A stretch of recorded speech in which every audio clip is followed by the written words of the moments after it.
Valeria Schnake from University of Chile, School of Law.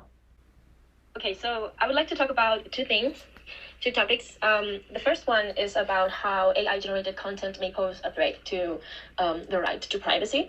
And the second topic, which kind of branches off of that, is how we can look at that as a gendered issue in a lot of cases, because as we've seen, there's now a huge industry of pornography that is AI-generated, which uses the images of mostly women without their consent, which is obviously something that I think is worth talking about and is worth analyzing.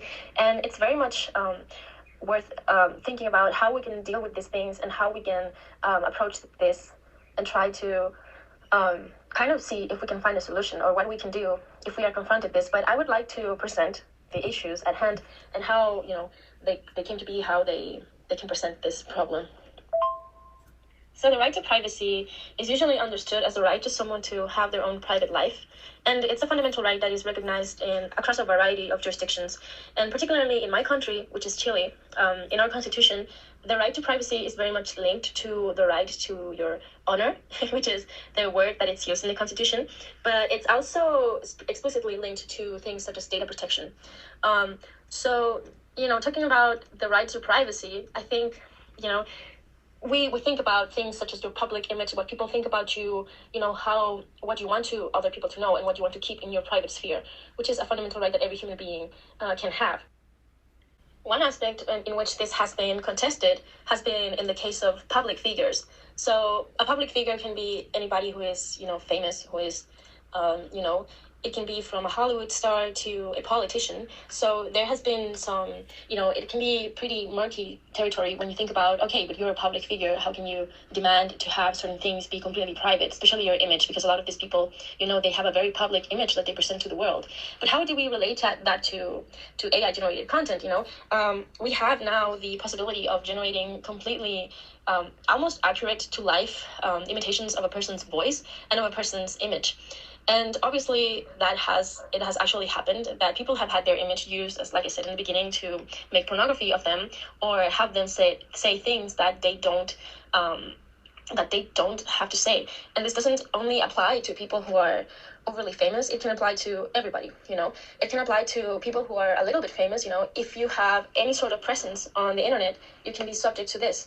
If you are any kind of like political activist, you can have your voice used. And the legal systems are just beginning to adapt themselves to these changes. And now, having presented the problem, which I think is very much a gendered issue, I will go on to talk a little bit more about that. I think one of the reasons why we can look at this problem through a gendered lens and how we can question the way that people are using these things, there's a whole entire category of things and content on the internet that is just funny. It's kind of like using images of public figures. And I don't know if you've seen the image of the Pope. There was this image of the Pope wearing like very fancy clothes, which was obviously fake. But a lot of people thought that that image was real. And that, I think, proves a very poignant point in all of this discussion. And women, historically have had their image not respected and their right to privacy not respected.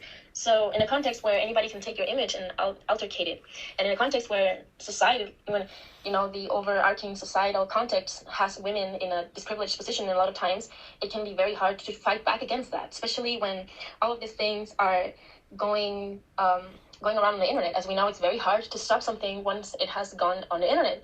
And how do you know who made that? How do you know who produced that content in the first place? I particularly think that women are a group that, especially women who have any kind of public image, and that image doesn't even have to be, as I said, you don't have to be a pop superstar to be affected by this. You can be an academic. I think you can be political activists, as I mentioned. So I think anybody can be a victim of this.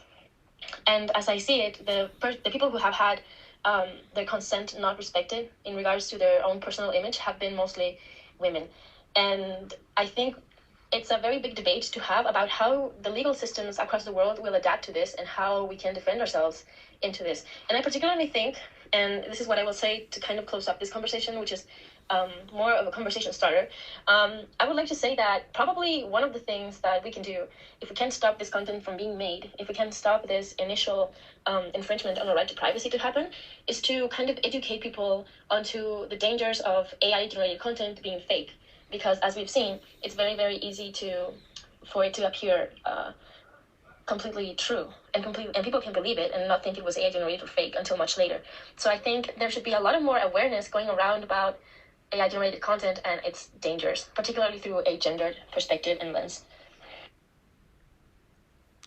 Thank you so much, Valeria, for joining us today and taking some time to give us a little bit of your thoughts on a very complicated issue. Really appreciate it.